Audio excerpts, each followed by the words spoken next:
Vai dizendo assim: Padre Fábio, meu nome é Mayra Monteiro e tenho vivido muito irritada. Não sei o que está acontecendo comigo, mas a raiva tem tomado conta de mim.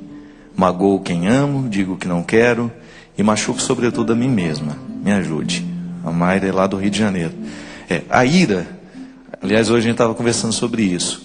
A filosofia tem uma perspectiva interessante. Sêneca, um grande filósofo, dizia que a nossa raiva, ela nasce das nossas expectativas.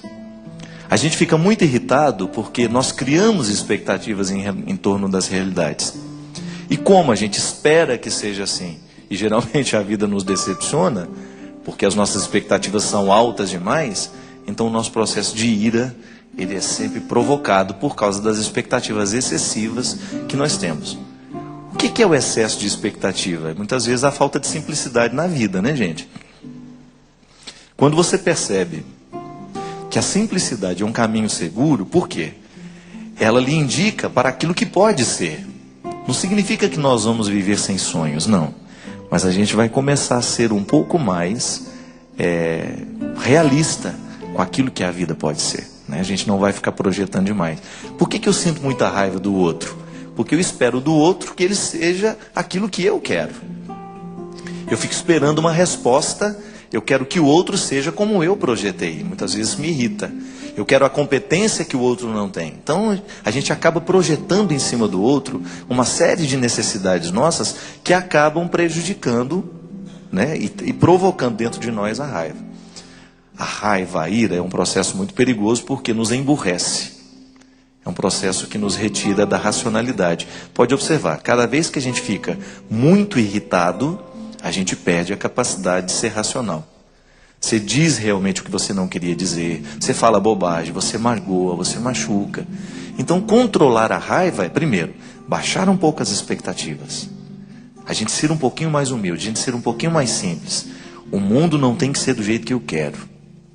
E quando a gente começa a modificar a relação com as pessoas, permitindo que elas sejam elas mesmas, sem as nossas projeções, quem sabe a gente começa a se irritar menos. Agora há um outro detalhe também, Mayra. Nós nos irritamos muito por causa do estilo de vida que nós temos. Eu me lembro quando eu era criança, né? As luzes da nossa casa apagavam mais cedo. Elas eram desligadas muito mais cedo. Então a gente dormia mais tempo. Você pode observar que as nossas cidades e as nossas casas são cada vez mais iluminadas. E nós, para dormir, nós precisamos produzir um hormônio, né, que é provocado justamente pela ausência de luz. Então, se você está num lugar muito estimulado de luzes, por luzes, é bem provável que você faça a produção desse hormônio de maneira tardia. A melatonina, né, ela faz a gente dormir. Ela induz o processo do sono. É um calmante natural que o seu organismo produz, mas você tem que permitir a produção. Se você fica se estimulando demais, com muita televisão ligada, muita tela de computador, muita luz acesa dentro de casa, essa produção de melatonina ela é mais atrasada. Então ela vai ficando mais tardia. E aí você dorme menos. Quem dorme menos? Digamos que você só dorme 5, 6 horas por noite. Ao final de uma semana, é bem provável que você esteja com uma irritabilidade muito maior. Então há todo um aspecto psicológico, que é essa projeção das expectativas sobre o outro. Eu quero que tudo seja perfeito, e na hora que eu vejo que não é perfeito, eu me irrito. Mas há também esse aspecto biológico. Nós estamos cada vez dormindo menos, a nossa irritação é cada vez maior, nós somos estimulados o tempo todo, a gente se cansa muito, a gente não dá ao corpo o devido descanso, naturalmente a gente prejudica a qualidade das nossas relações. Então, pensar na saúde e dormir um pouquinho mais cedo é você preparar o seu dia de amanhã. Então, quando você dorme mais cedo, de maneira disciplinada, e às vezes a gente fica à toa, a gente não tem nada para fazer, fica lá. Eu lembro quando eu morava no seminário aqui em Taubaté, né? Tinha um amigo meu que ele ficava tão antenado, o Padre Mário, que às vezes a gente tinha que desligar a luz do sacrário para ele achar que estava todo mundo dormindo. Porque até a luzinha do sacrário ele achava que ainda tinha alguém para bater um papo. Então tinha que desligar, senão ele não ia dormir. E a gente brincava, e vai lá, gente, desliga a luz do sacrário, senão ele não relaxa. Tem gente que é assim, né? Fica estimulado o tempo todo. Não, faça um momento de tranquilidade, crie essa tranquilidade necessária. Aliás, uma das coisas que me ajudou muito depois que eu mudei do convento para minha casa agora, é não ter mais o meu ambiente de trabalho onde eu durmo. Não pode. Tem que ser diferente. Você entra no seu quarto é para dormir. Aí, nossa, aí liga a televisão e fica lá. Aquilo tudo estimula a você produzir de maneira mais tardia ainda essa melatonina, que é o que faz justamente você dormir. Ajuda no processo do relaxamento, da profundidade do sono, da qualidade do sono. Na trabalho eu sempre digo isso.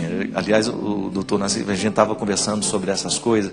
A gente tem um projeto, vai ser muito interessante. A gente quer pregar um retiro, a gente quer fazer um fim de semana, sei lá onde, uma fazenda, um lugar, com um grupo pequeno. E aí a gente quer trabalhar um padre, um médico, uma nutricionista e um profissional de educação física. Para a gente trabalhar a saúde integrada. Você descobrir que seguir Jesus é você dormir cedo, é você comer certo. Por que isso influencia no seu seguimento a Jesus? Porque quando você tem qualidade de vida, quando a sua vida é saudável, você fica melhor para o outro. Quando você tem disciplina, quando você come certo, você dorme certo, você fica melhor para lidar com o outro. Isso é biológico. É resultado, o corpo é programado. Dá a ele o estímulo e ele será estimulado para aquilo que você programou. Ele dará uma resposta a partir do que você programou. É muito interessante, por exemplo, quando você pega uma atividade física. No início você aguenta andar 5 minutos na esteira.